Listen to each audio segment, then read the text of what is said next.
Be wary of the Dutchman, wary of the mighty king. Be wary of their spells, beware of king and ghosts. Be wary of the Dutchman, wary of the mighty king, wary of these old geezers. Well, this is very, very late, isn't it? I'm so sorry, guys. This should have been over like a day or two ago, but there's just been a lot going on lately with the new channel and trying to get all that stuff sorted out and try not to fall behind that schedule. It's been a challenge, to say the very least. However, today we are finally here. I am here to give you guys an episode review of not just one, but 6 episodes together, because again, I fell behind, and I'm sorry. But hopefully I should be able to get everything back on track soon. So, let's start by knocking out the final regular 11-minute episodes of Season 8. And as I said before, I am not reviewing It's a SpongeBob Christmas until December because I'm not going to review or do anything Christmas related when spooky season's right around the corner. That is just asking for trouble. So, what's up? What's happening? What's going on, everybody? Welcome back to Animation Station, your number one station for anything and everything animation, including a sponge, lizard, and a pineapple to the sea, as well as TV and movies. I'm your host and singer, Jackson Small, and welcome to our final episode review for SpongeBob Season 8 that is not a special. So, let's get started with treats. This is an interesting episode. It's a simple episode, but it's a very interesting episode. So, SpongeBob's working at the Krusty Krab, and he sees an advertisement on the TV there for a brand new kind of snail treat. And Gary absolutely loves these things, and he would do literally anything for them. But after a while, the treats finally run out, and Gary keeps meowing and meowing and meowing, so SpongeBob literally goes to the ends of the earth to try to find his pet these treats again. But everything he's tried just has been constantly failing, and Gary just keeps on meowing. Like, he literally takes a voyage across the ocean in Sandy's submarine to try and find Gary these treats. But that's when, at the very end of the episode, Patrick actually comes into play, and he decides to tell SpongeBob that sometimes he just needs to say no. Yes, it's plot recycling from the abrasive side, but I will give it some leeway because it's at the very end of the episode. So, SpongeBob has to outright say no to Gary, and you can see how much it breaks his heart doing it because he never likes saying no to his best friend. But in the sweetest little moment of the entire episode, Gary reassures SpongeBob that he still loves him by giving him their picture of their first ever meet together. And no, it's not Camp Coral, because this was before that thing was even conceptualized. This episode's just really sweet. Like, yeah, Gary meowing gets really aggravating, but it's supposed to, because this is about Gary having to learn that he can't always have everything that he wants. And there's also a good bit of funny jokes in the episode, too, so all around it's a really decent watch. It's just that Gary constantly meowing, yeah, that makes it a little hard to watch sometimes. Highlights for the episode, the Snail Bites commercial. I just found this thing absolutely hilarious, because it's literally just people saying, snail bites, snail bites, snail bites, snail bites, over and over and over again. Like, it's the most low-effort, goofy commercial you could possibly imagine, but it never stops making me laugh. It's super funny. Then, highlight number 2 is Gary sculpting a giant masterpiece statue just to get a treat. Like, that's that outlandish SpongeBob humor that I love, the way that they take such a simple idea and do something very, very goofy with it. And then, of course, my final highlight is the ending, because it's just so cute that Gary reassures SpongeBob that he loves him by bringing him the picture that he had up on his table, mantle, whatever, of both of them meeting for the first time, and, you know, bright, happy smiles, and just that cute ending in that cute SpongeBob way. So, yeah, it's a simple episode, but it's a sweet episode. even though Gary constantly meowing does make it a bit hard to watch because it gets very, very repetitive. But outside of that, it's a sweet episode that shows you how far SpongeBob is willing to go for Gary. And after how horribly he mistreated him in Pet Sitter Pat and A Pal for Gary, this was like answering that feedback. So credit to the writers for actually fixing a mistake. Final verdict for this episode's a 6. It is a decent episode, but I can see why most people really, really like it. It's a sweet episode, but it's a very repetitive and very simple episode. That's why I can't really say it's like really good or great or anything. It is still good though. Definitely give it a watch. Okay, let's move on to For Hero to Go. This is the last bad episode of the season. However, it's still a bad episode. And while it's not garbage or terrible or anything like that, it's still bad. Because this entire episode is just all about stalling the audience. Like, you know that thing that Krabs did in Krabbyland in Season 3? Where he literally stalled the audience and the kids just so he counts his money. This one isn't that bad because it's not Krabs counting money, it's him trying to prevent Plankton from getting his prize.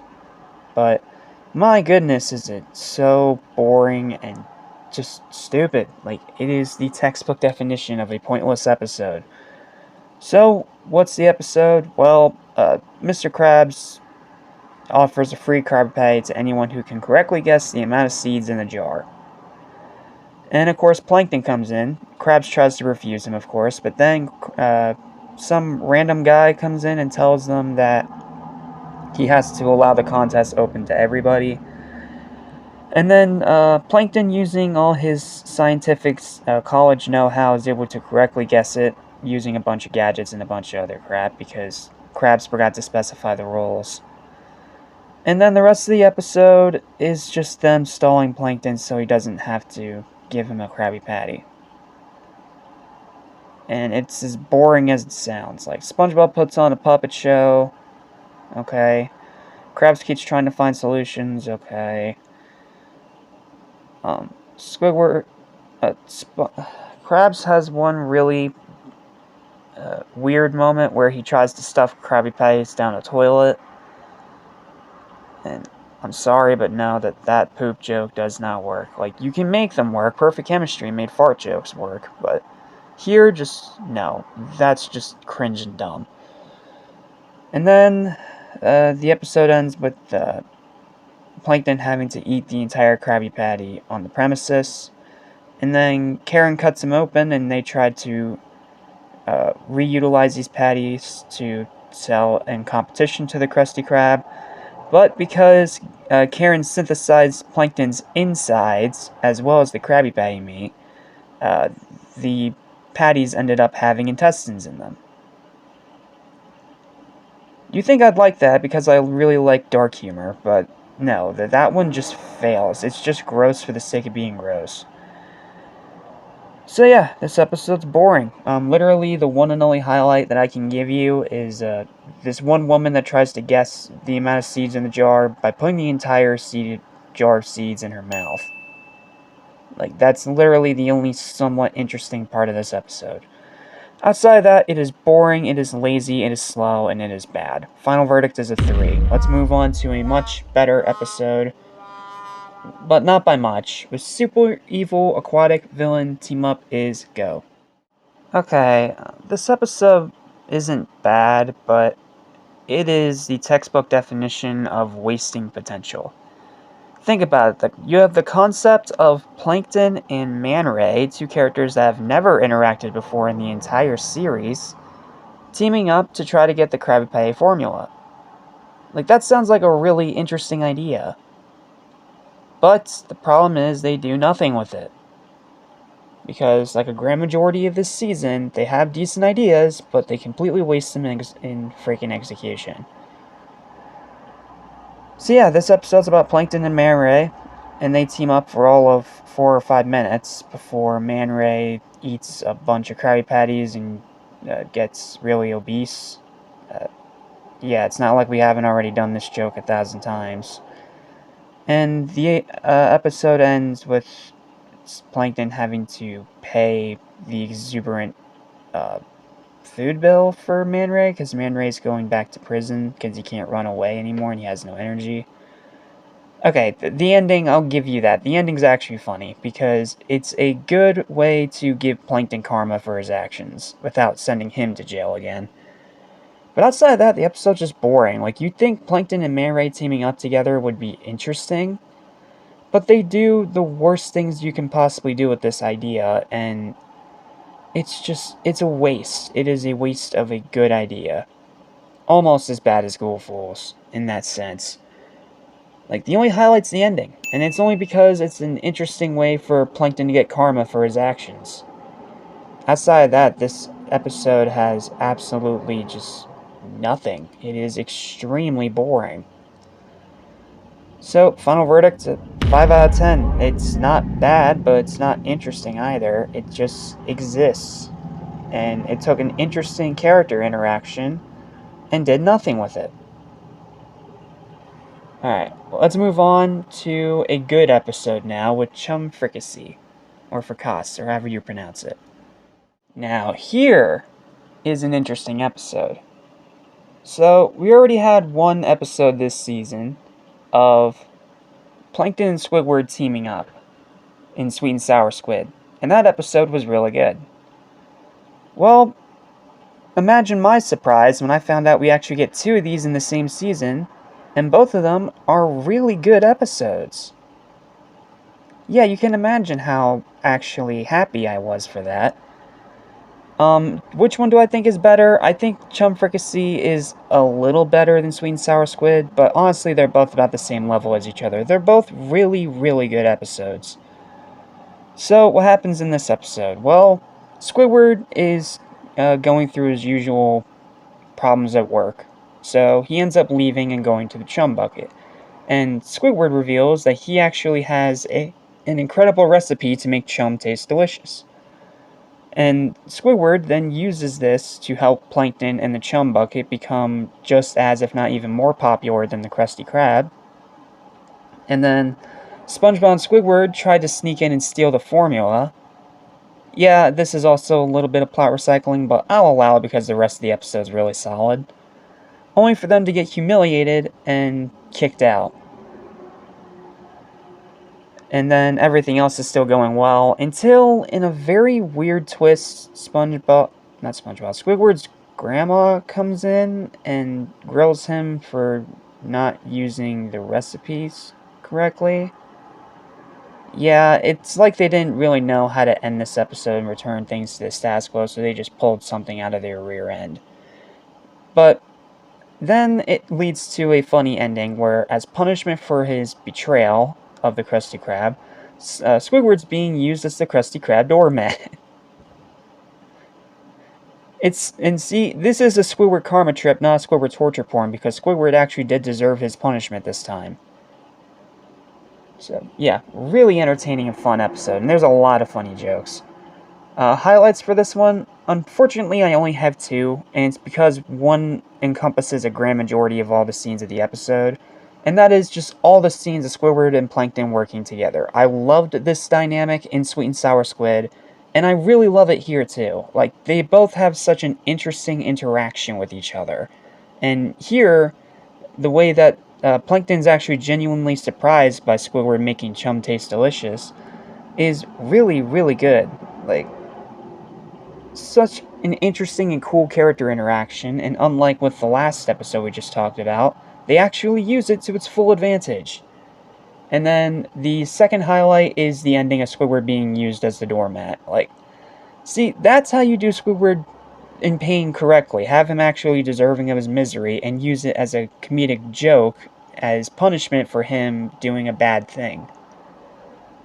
Like, it's just him getting comeuppance for his actions, rather than just him being tortured because he's Squidward.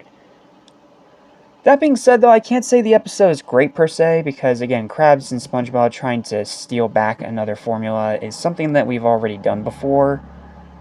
But I think it's done in a better way than it was in Plankton's regular, because at least there it wasn't insulting. but it's not the best version of it either. So, yeah. And outside of that, and some weird pacing towards the second half of the episode, this is a really entertaining watch. Like, I really love Squidward and Plankton working together, and I'm glad that we got to see it twice in the same season, and that both of them turned out to be really good episodes. So, final verdict for Chum Fricassee, or Fricasse, or however you pronounce it, is a 7 out of 10. Definitely check this one out. It's a really entertaining and fun watch. Alright, let's move on to the Good Krabby Name. On paper, this episode sounds kind of boring, right? Like, you have crabs flipping out over, like, a very tiny, like, 1 or 2% of people not showing up at the Krusty Krab. So he sends SpongeBob and Patrick out to do advertising. And, obviously, shenanigans ensue, yada yada yada, like... It sounds like a really boring episode on paper. So how is it that it actually turned out pretty decent? Like, I don't know how they made such a boring plot into such an interesting episode, but they did with this one. It's actually a really fun watch. So, yeah, Krabs is irate that a 2% out of all the people in Bikini Bottom have not eaten at the Krusty Krab or given him money. And whenever he sees that 2%, he gets so mad. So he sends out SpongeBob to do advertising for the Krusty Krab to get that final 2% into the Krusty Krab. And he has Patrick help him. And unlike most of these Patrick episodes in the dark era of SpongeBob, he actually does help, and he does a really good job at it. I mean, yeah, both of them obviously overdo it because it's his SpongeBob and mid-season SpongeBob at that, so... Yeah, they do kind of overdo their task, but still, Patrick's not being a douchebag for once. Like, thank you. That is nice to see in Dark Era SpongeBob. So, they end up overdoing it on the advertising. However, it all ends up kind of working out in the end anyway. Yeah, the ending's a little weird. But this episode, again, surprisingly decent despite having a boring premise. Highlights for this one, I actually have a couple.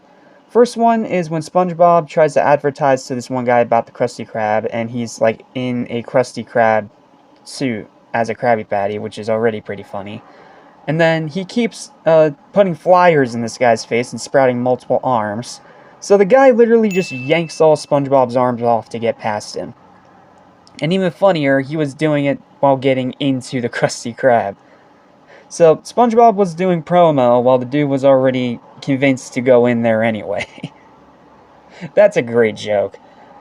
Then SpongeBob and Patrick overdoing the Krusty Krab promotion. Like, the ways that they do this is hilarious. From literally painting Eat at the Krusty Krab over every single inch of Bikini Bottom, quite literally, in the funniest way possible, to somehow getting a giant blimp and flying over it with that.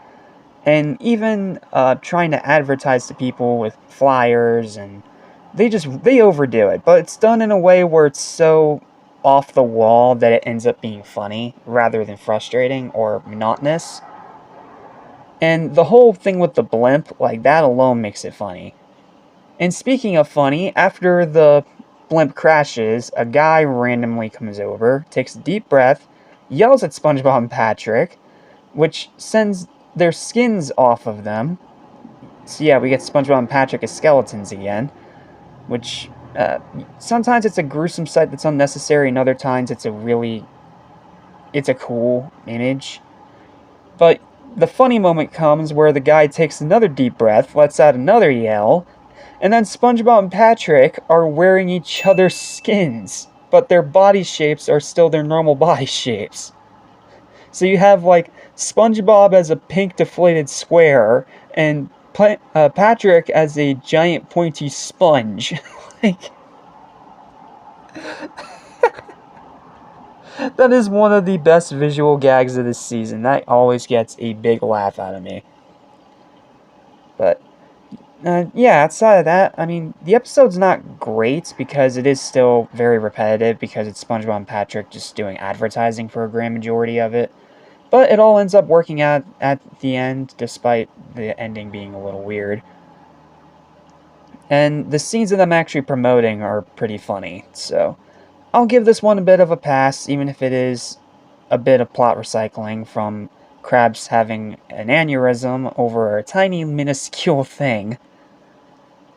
But it's all in character, it's all actually really well written and genuinely funny.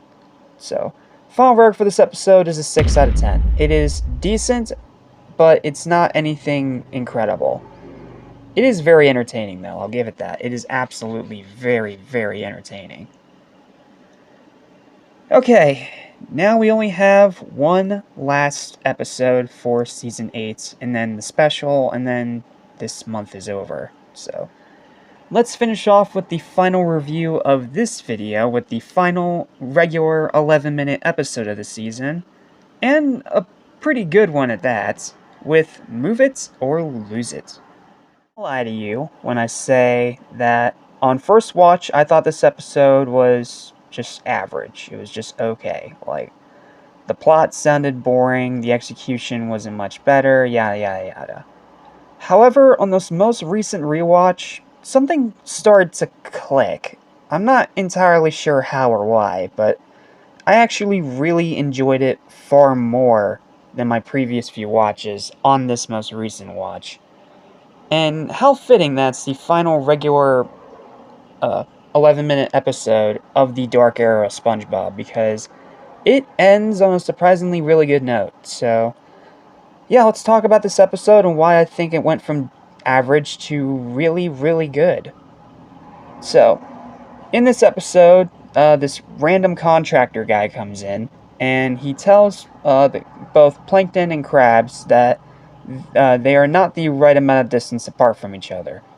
And he hands them both petitions and says that the one that does not get this most amount of signatures gets bulldozed. Which leads all of us, the audience, to believe, as well as the characters to believe, that the opposing restaurant would be destroyed and they'd have to move somewhere else. Because usually when bulldozed is brought into the conversation, that usually means destruction. So, Krabs and Plankton then start a desperate bidding war against each other to try and get as many signatures as possible to make sure that they don't get bulldozed.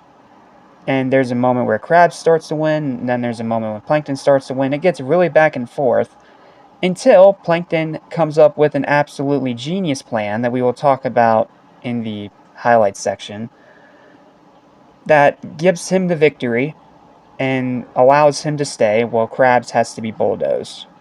And Krabs wants to go down with his ship like a captain should, so he literally chains himself to the Krusty Krab and prepares for his own demise.